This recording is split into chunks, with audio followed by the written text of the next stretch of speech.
అంటే దొంగతనం ఎందుకు చేస్తున్నాడు అబ్బా? దొంగతనం చేస్తేనే అందరు జనాలందరూ వాడికి సపోర్ట్ చేయకుండా మరి సినిమాలు ఎట్లా సేవ్ చేసుకుని చూసుకుంటున్నారు?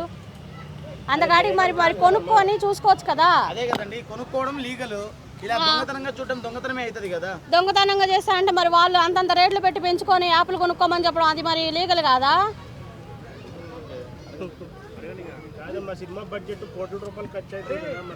మరి సినిమా దొబ్బినప్పుడు 5 కోట్లు రావు కదా. మరి 5 కొనుక్కోవాలంటే ఫస్ట్ రోజే సినిమాకి 1000 రూపాయలు టికెట్ అంటే ఎవడెళ్ళి చూస్తాడు? టీవీ లాగా వచ్చేదాకా ఎవరు ఆగలేరండి. ఫస్ట్ రోజు సినిమానే చూడాలి. ఎవడైనా ఫస్ట్ రోజే చూస్తాడు కానీ అందరూ చూసినాక చూస్తారా? అవును, మరి అట్లా ఎట్లా అవుతుంది అంటే సినిమా దొబ్బినప్పుడు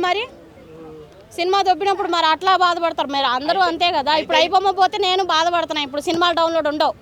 అయితే ఇప్పుడు ఐబొమ్మ పర్సన్ దొరికిపోయాడు. ఇతను దొరికిపోయిన తరువాత ఏమైనా వేరే వెబ్సైట్ నుంచి డౌన్లోడ్ చేసుకుంటున్నారా మీరు? వేరే వెబ్సైట్లో వస్తే బాగుండు అనిపిస్తుంది. ఉన్నాయి కదా మూవీ రూల్స్, అందులో అంత క్లారిటీ ఉండదు కదా. ఐబొమ్మలో వచ్చినంత క్లారిటీ ఉండదు. సో అందుకే ఐబొమ్మ ఉంటేనే బాగుండు. దమ్ముంటే పట్టుకో అంటే ఆయన ఏం నేరం చేయలేదు కదా. అందరు జనాల కోసం అంటే జనాలు చూసే సినిమాలు వదులుతున్నాడు కానీ ఇంకేం వదలట్లేదు కదా. ఇంకేమైనా వెబ్సైట్లో వదిలితే చూసుకుంటారు కానీ జనాలు వాటికి కంప్లైంట్ చేయరు, వీటికి కంప్లైంట్ చేస్తారు. తగ్గవు, అంత జరిగినా తగ్గవు. 5 తగ్గిస్తే వాళ్ళు మనుషులు ఎందుకు అవుతారు?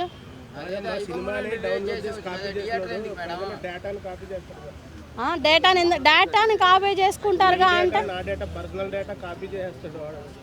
పర్సనల్ డేటా కాపీ చేసుకుని ఏం చూసుకుంటాడు? ఆడి ఫోన్లో ఉన్నాయో మన ఫోన్లో ఉంటాయి, ఇంకేం చూసుకుంటాడు? అబ్బా అలాంటి నాకు కూడా తెలిస్తే నేను కూడా కొట్టేస్తాను మీ ఫోన్లో కూడా. అయితే పెద్ద పెద్ద ప్రొడ్యూసర్లు, రాజకీయ నాయకులు, ఇంకా కొందరు పారిశ్రామికవేత్తలది అతని దగ్గర డేటా ఉంది అన్నాడు.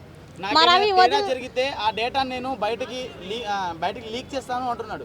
అయితే ఖచ్చితంగా ఐబొమ్మను బ్యాన్ చేయరు, ఎందుకంటే వాళ్ళ డేటా అంతా వాళ్ళ దగ్గర ఉండేది కాబట్టి వాళ్ళకే సపోర్ట్ చేస్తారు. ఐబొమ్మ ఖచ్చితంగా వస్తుంది, రావాలనే కోరుకుంటున్నాను. ఎందుకంటే వాళ్ళు ఇవన్నీ డీటెయిల్స్ వాళ్ళ దగ్గర ఉన్నప్పుడు ఖచ్చితంగా ఐబొమ్మను బ్యాన్ చేయరు.